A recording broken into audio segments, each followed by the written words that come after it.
Hello student, स्वागत है आपका एक और नए वीडियो में। आज हम सैमुअल बेकेट के फेमस प्ले एंड गेम की समरी को अच्छी तरीके से समझ रहे हैं। सैमुअल बेकेट के बाकी के प्लेस की तरह ये भी एक एब्सर्ड प्ले है जिसमें वो बता रहे हैं कि जिंदगी का कोई मतलब नहीं है, हम क्यों पैदा होते हैं इसका कोई सेंस नहीं है। और जिंदगी भर इंसान इस क्वेश्चन से जूझता रहता है कि मेरे पैदा होने का मकसद क्या है, मेरी ज़िंदगी का मतलब क्या है? इसी क्वेश्चन से इंसान जूझता रहता है और आखिर में मर जाता है। इसी थीम को उन्होंने इस प्ले में भी एक्सप्लोर किया है। तो चलिए अब हम लोग इस प्ले के इंट्रोडक्शन को देखते हैं और उसके बाद फिर समरी को अच्छी तरीके से समझते हैं। सो एंड गेम एक absurdist tragic comedy one act play है। ट्रेजिक कॉमेडी का मतलब होता है जिसमें ट्रेजेडी के भी मोमेंट्स हैं, दुख भी है और कॉमेडी के भी मोमेंट्स हैं। और सैमुअल बेकेट एक आयरिश प्लेराइट थे। It is about a blind paralyse dominating elderly man. तो ये जो प्ले है वो एक एल्डरली मैन यानी एक काफी मिडिल एजड व्यक्ति की कहानी है जो कि ब्लाइंड है, अंधा है, पैरालाइज्ड है, वो चल नहीं सकता लेकिन काफी डोमिनियरिंग है। यानी वो बहुत ही दबाव डालता है अपने आसपास जो भी लोग हैं उनके ऊपर, वो एक दबाव बनाकर रखता है। इसके अलावा उसके जीरियाट्रिक पेरेंट्स यानी काफी बूढ़े पेरेंट्स हैं जो उसके साथ रहते हैं, एंड हिज सर्वाइल कंपेनियन, और इसके अलावा उसका एक सर्वेंट भी है। और ये सभी लोग एक अबैंडन्ड घर में रहते हैं, एक ऐसे घर में जिसमें कोई रहता नहीं है। और जिस समय में वो रह रहे हैं वो एक पोस्ट एपोकेलिप्टिक वेस्टलैंड है, यानी कि धरती पर कुछ बुरा हुआ है, कोई प्राकृतिक आपदा आई है, एपोकेलिप्से हुआ है, और इसी वजह से वो पूरी जगह एक वेस्टलैंड है, बाहर कोई नजर नहीं आता। ऐसी जगह पर ये लोग अपने घर में रहते हैं और अपने एंड का, अनस्पेसिफाइड एंड, अपने एंड का इंतजार कर रहे हैं कि कैसे उनकी एक दिन मौत हो जाएगी, डेथ होगी, और इसीलिए प्ले का ये नाम है। और इसके अलावा प्ले का जो टाइटल है वो चेस को रिफर करता है। चेस में जो आखिरी मूव्स होती हैं उसे एंड गेम कहते हैं, and frames the characters as acting out a losing battle with each other और देयर फेट। तो हमें दिखाया गया है कि कैसे ये जो कैरेक्टर्स हैं वो एक दूसरे के साथ ही एक लूजिंग बैटल, एक हारता हुआ गेम खेल रहे हैं, नसीब के साथ, अपने नसीब के आगे इन लोगों ने घुटने टेक दिए हैं। तो ओरिजिनली ये जो प्ले है वो फ्रेंच लैंग्वेज में लिखा गया था और इसे इंग्लिश में बेकेट ने ही ट्रांसलेट किया था। इसका पहला परफॉर्मेंस 3 अप्रैल 1957 में हुआ था, रॉयल कोर्ट थिएटर जो कि लंदन में है। अब चलिए हम लोग इस प्ले की समरी को और अच्छी तरीके से समझते हैं।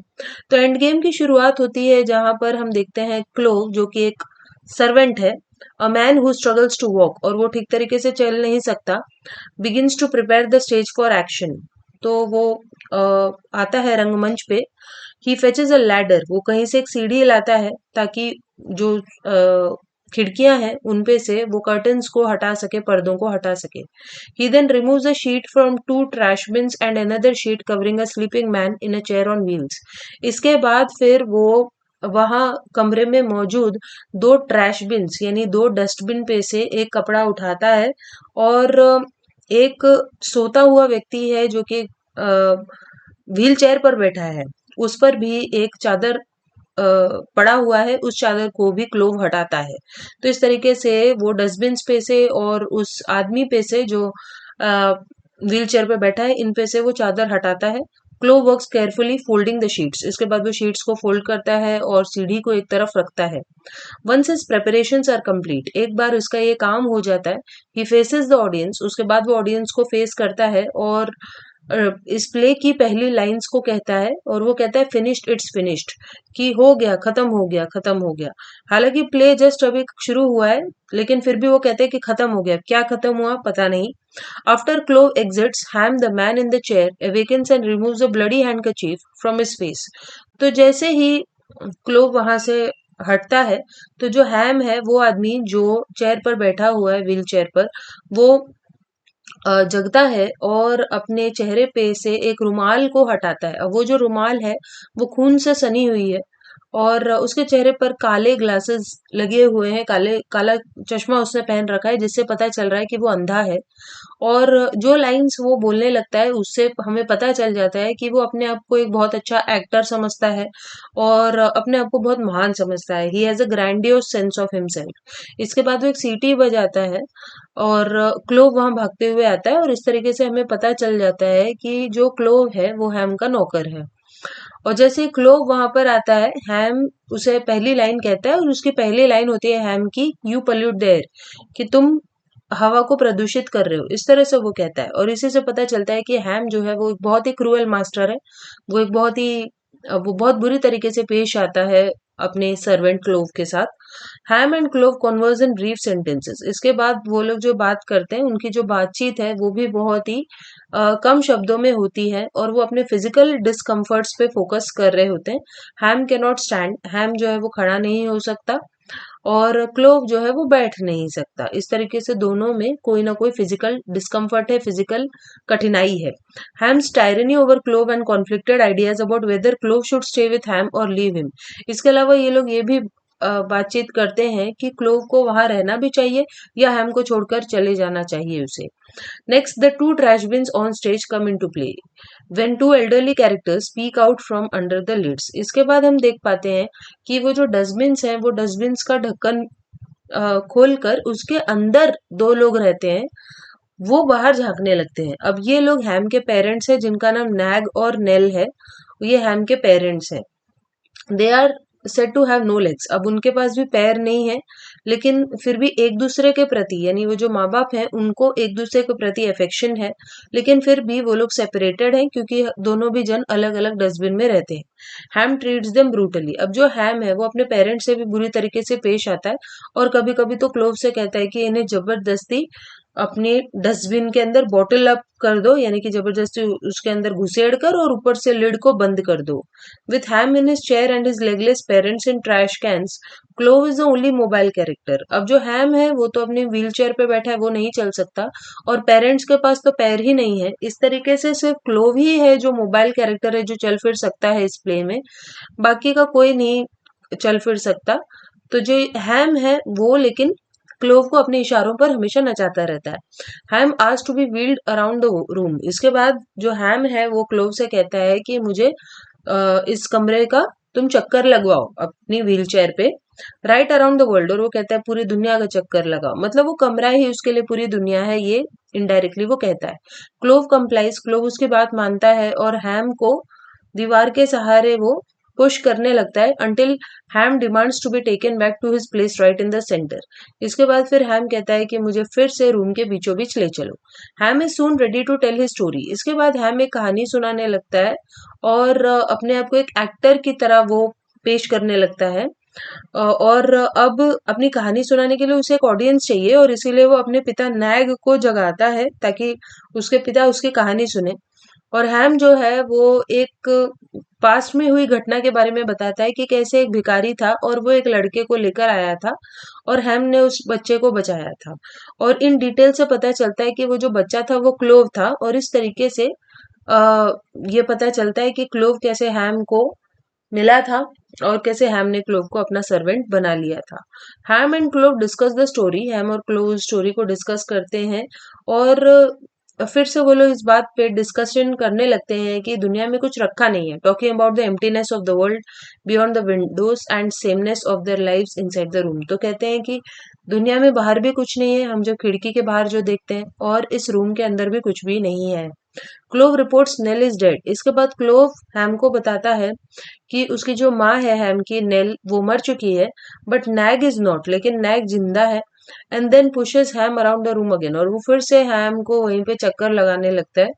हैम wants to feel the sun on his face. तो हैम चाहता है कि वो सूरज की गर्मी को अपने चेहरे पर महसूस करे, लेकिन वहां पर कोई भी सूरज मौजूद नहीं है बाहर।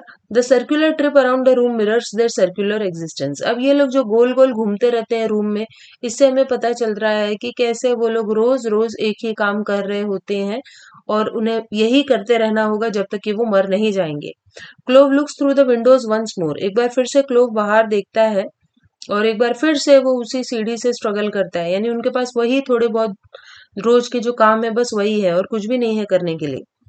Neither he nor Ham want to investigate Clove's report that there is a boy outside. अब क्लोव को एक बच्चा भी दिखता है, एक लड़का भी दिखता है खिड़की के बाहर, लेकिन ना तो हैम ना ही क्लोव ये जानना चाहते हैं कि वो लड़का कौन है, वहां क्यों है। लेकिन although the thought of someone new seems to prompt Ham to announce that he no longer needs Clove, लेकिन जैसे हैम को ये बात पता चलती है कि कोई नया आया है खिड़की के बाहर, तो वो ये अनाउंस करता है कि उसे अब क्लोव की जरूरत नहीं है। और क्लोव जो है अपनी फाइनल स्पीच देता है और उसके बाद वहां से चला जाता है। लेकिन उसे पता है कि उसके पास कहीं नहीं है जाने के लिए, और वो फिर से वहां लौट कर आता है और साइलेंटली शांति से वहीं स्टेज पर खड़ा रह जाता है। हैम उसे पुकारता है, लेकिन जब क्लोव कोई आंसर नहीं देता तो हमको ऐसा लगता है कि क्लोव लगता है चला गया। और इसके बाद फिर वो लोग उसी पोजीशन में खड़े रहते हैं बिना कुछ बोले, जैसे कि जब प्ले की शुरुआत हुई थी वैस जो सीन तब था वही एंड में होता है, और यही जो प्ले है वो खत्म हो जाता है। अगर हम थीम्स की बात करें इस प्ले की, तो इसमें जो सबसे बड़ी थीम है वो यही है, सर्च फॉर मीनिंग, कि कैसे इस प्ले के जो कैरेक्टर्स हैं वो अपनी जिंदगी में कुछ मीनिंग यानी मतलब की तलाश में है। We are not meaning to mean something, Hamm's query alludes to one of Endgame central themes. तो हैम एक लाइन बोलता है कि क्या हम कुछ ऐसी बातें कर रहे हैं जिनका कुछ मतलब है। तो ये जो लाइन है वही इस प्ले की सेंट्रल थीम है। क्लोव का रिस्पॉन्स होता है you and I mean something, कि हाँ हम और तुम जो बात कर रहे हैं उसका कुछ मतलब है। तो इससे इसी से पता चल जाता है कि प्ले यही बता रहा है कि लाइफ की कोई मीनिंग नहीं है। हैम, क्लोव, नैग और नेल यानी ये जो चार कैरेक्टर्स हैं वो इस तरीके से एग्जिस्ट कर रहे थे कि उनकी लाइफ में बस एम्प्टी मोमेंट्स थे। Their struggle to fill those moments with meaningful action is the central aim of the play. और किस तरीके से वो अपनी जिंदगी में कुछ मीनिंगफुल एक्शन लाना चाहते हैं, यही ये प्ले दिखाना चाहता है।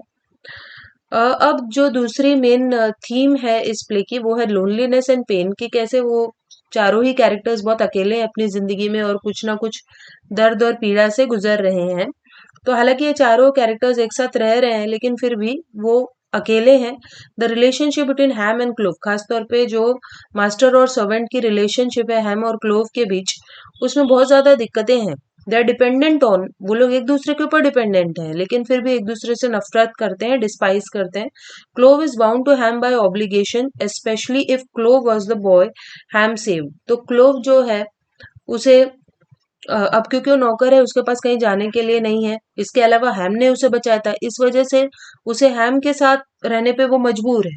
और हैम जो है वो क्योंकि चल फिर नहीं सकता, वो अपनी व्हील चेयर पे बैठा रहता है, इसलिए वो क्लोव पर मौजूद है, क्लोव पर डिपेंडेंट है। इस तरीके से दोनों ही लोग एक दूसरे के ऊपर डिपेंडेंट है लेकिन फिर भी एक दूसरे से नफरत करते हैं और वो अकेले हैं, यही इस प्ले में दिखाया गया है। सो आई होप ये जो प्ले है इसकी समरी और थीम्स आपको समझ में आ गई होंगी। सो चलिए हम मिलते हैं नेक्स्ट वीडियो में, तब तक के लिए बाय।